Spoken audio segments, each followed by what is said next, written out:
পৌষ পার্বণের অনেক নিয়ম আছে আমাদের এখানে, তাই জন্য তো মাঠ থেকে কাংড়া মাটি, ইঁদুর মাটি নিয়ে এসে সেটাকে গুলিয়ে এখানে এখন একটা গোল রাউন্ড করে প্রলেপ দিয়ে নিচ্ছি। চারিদিক থেকে মা লক্ষ্মী এসে এইখানেই বসবেন, তাই আমি সেই পদগুলো তৈরি করে নিচ্ছি। আগের ভিডিওতে তোমাদেরকে বলেছিলাম না ধান তোলার পুজো হবে, মা এখন সেটাই করবে, তাই আমরা সকলে একসাথেই চলে এসেছি। মা পুজো করবে আর আমরা দাঁড়িয়ে দাঁড়িয়ে শাঁখঝাঁঝ বাজাবো।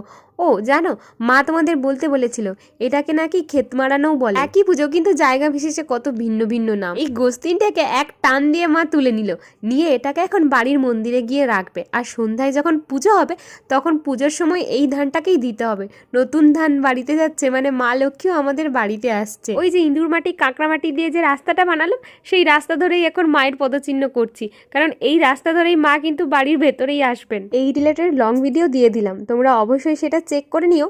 আর এটা ছাড়াও অনেক কিছুই আঁকতে হচ্ছে, সে সব তোমাদের দেখাবো নেক্সট পার্টে। তার জন্য সবাই আমার চ্যানেলটা সাবস্ক্রাইব করে নিও। টাটা।